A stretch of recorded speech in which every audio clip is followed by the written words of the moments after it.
here at Evanston, and she'll be on the panel this afternoon. So she has something for you. You're going to see her before you leave today, as well as Miss Audrey. But we do want to do a little reporting out.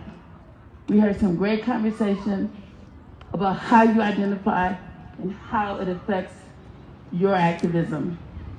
And of course, I am a Black woman, and I care about my community. All the work I do is to push my community forward.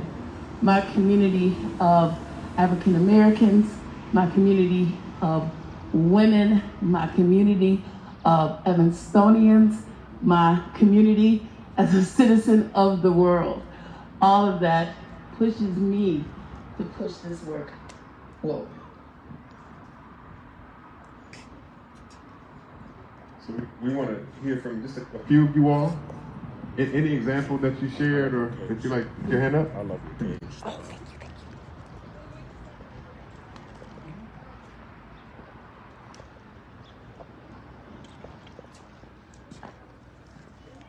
Hello. Sorry. Basically, our group said that our identities, such as being Black, being female, and things, really contribute to our activism because we understand what we go through as people who are at a disadvantage a lot.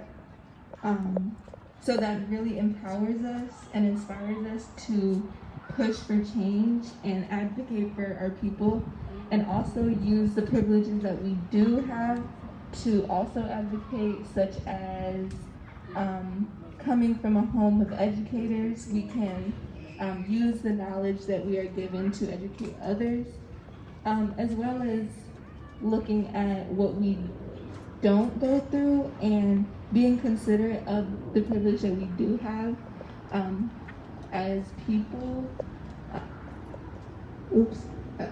And yeah, that's basically what we said. Excellent, excellent. Give a round of applause. That's right, you can clap. That was an excellent point, Phoenix, and also that illustrates the fact that, as I mentioned, most of us share identities in which we are disadvantaged, but also ones where we carry privilege.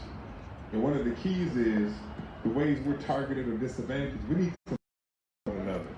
So again, I'm Black, I can link with women who are experiencing oppression. I can link up with people who are differently able who are experiencing oppression. I can link up with immigrants or people who don't speak English as their first language. I mean, oppression hurts all of us. And we all have a role to play in overcoming that. Let's hear from one or two more. Appreciate it.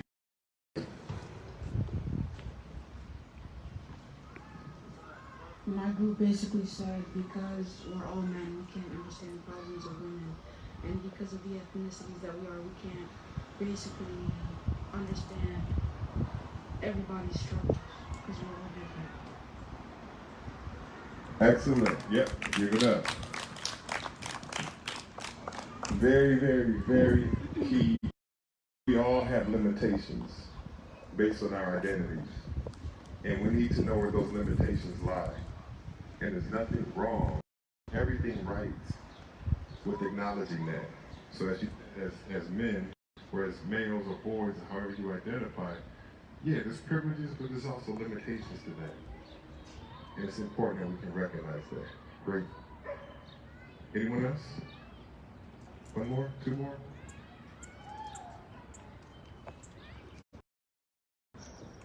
You want any of the big kids? Yeah. Yeah, yeah.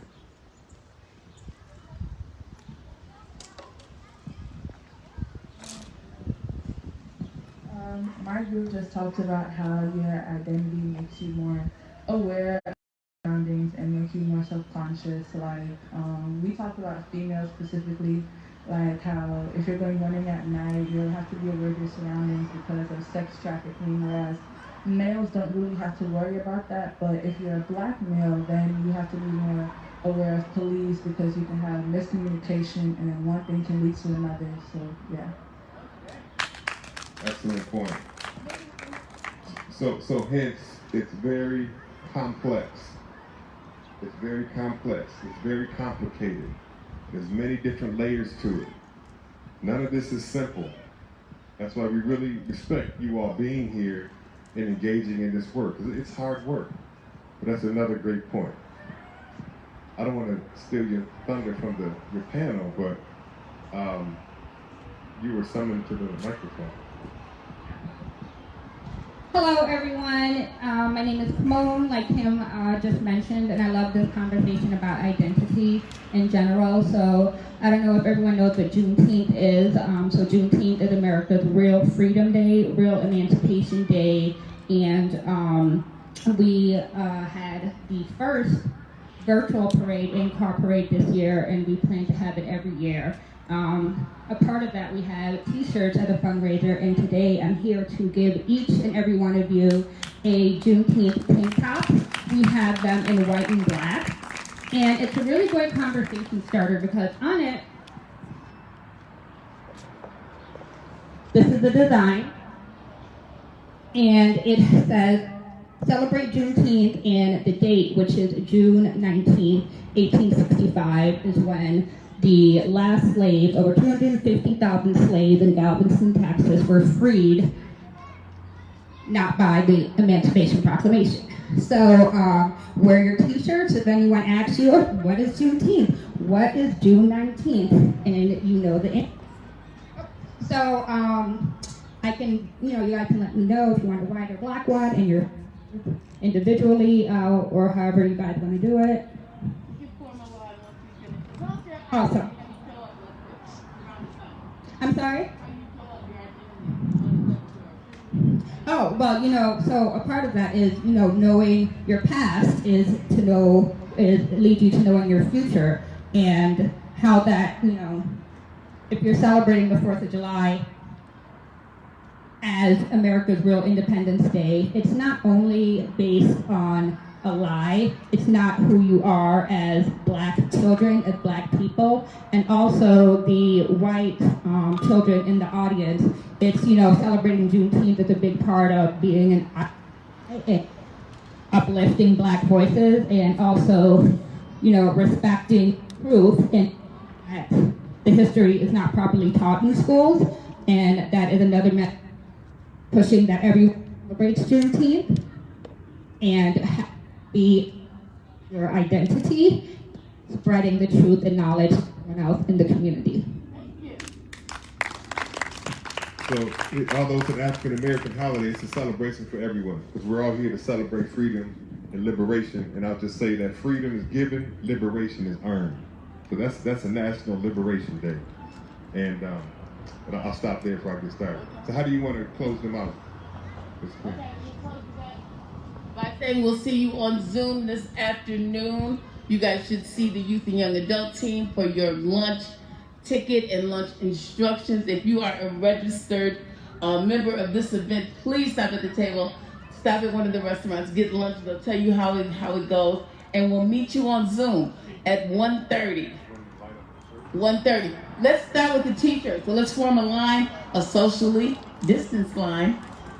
Grab a shirt, then walk around and grab your lunch tickets. Thank you so much, guys. We'll see you on Zoom.